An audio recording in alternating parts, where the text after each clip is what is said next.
5 все, по-моему. Давай до 10, да?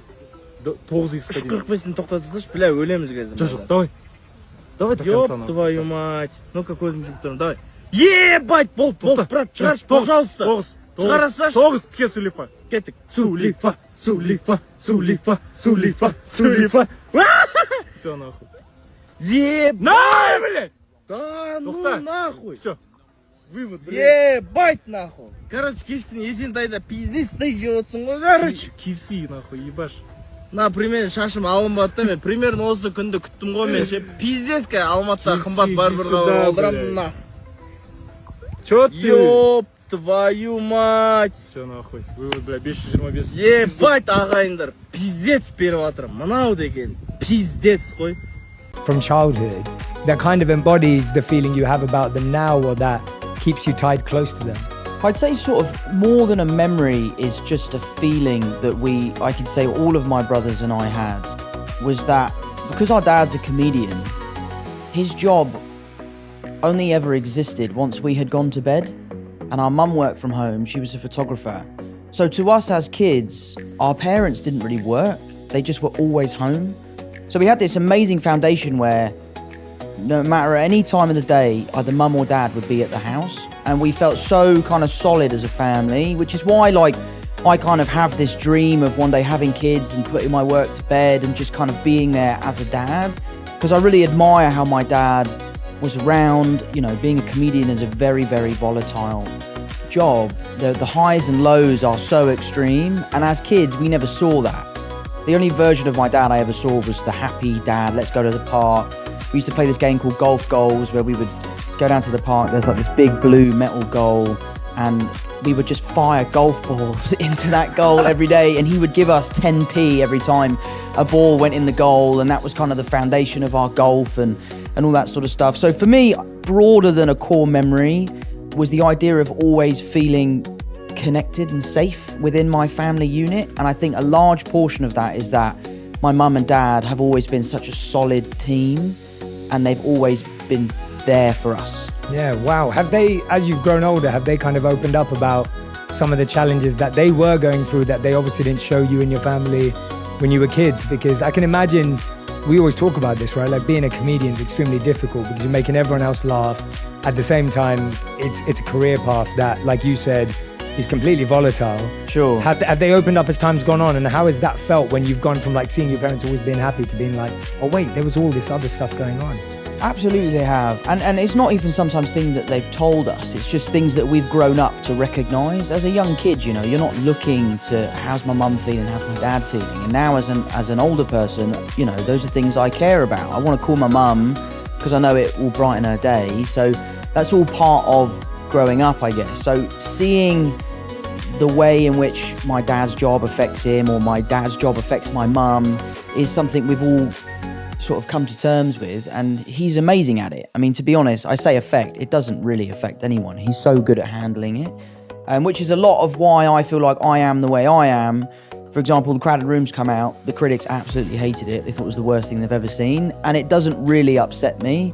And I think a large part of my feeling towards that has come from my dad being able to do a gig, the gig not going well, him brushing it off his shoulder and just right onto the next one. Yeah, wow. And first of all, I want to point that out as well. So I've been watching The Crowded Room. Right. And me and my wife have been watching it together, and we're actually really enjoying it. Good, thank you. So like, we're actually loving it because I love a show that has mystery. Sure. That's trying to like get me to figure it out and get me to think about it. I'm kind of confused, and I love stuff like that. Like I'm a massive Christopher Nolan fan. Yeah, absolutely. So all my favorite movies are Nolan movies, and the reason why I love them is because I have no idea what's going on. Sure. And that's you got to figure it out. And you got to figure it out. And I love puzzles, and I love escape rooms, and I love anything an escape room. Yeah, I love anything that's got me thinking, what is going on here, and why can't I figure it out? Mate, do you know what you should watch? I admittedly watch it to go to sleep if I'm ever feeling stressed or like overstimulated.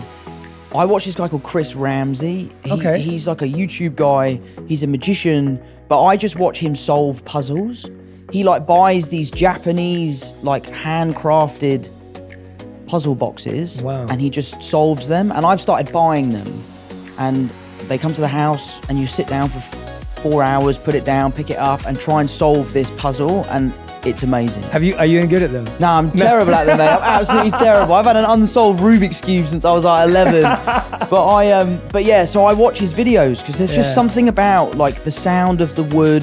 I'm a carpenter, so I love like craftsmanship and that sort of stuff. So I love the way that these pieces are put together. So watching him solve the puzzles, I find so relaxing. Yeah, I think for so many of us, you know, getting bad reviews, perceptions, people talking about us, whatever that may be, whatever scale we live at, can actually affect us. Sure. And you saying that actually seeing your dad, seeing him shrug it off and seeing him move on actually really helped him. Do you think that you've been able to create a bit more of a skill around that now, or is it something that happens naturally for you? Because I'm guessing that there's a lot of people who are listening and watching going, Tom, that's pretty amazing that you can do that at your scale and your level, but you know, I'm still affected by that, or I really struggle when my mate says something. Like, I know the number one thing I hear is like, most people don't chase their dreams because they're scared of what their mates will say, let alone what the world will say. Yeah, like I had this I was flying back last night, as I was telling you. So I was on a plane from DC to London last night,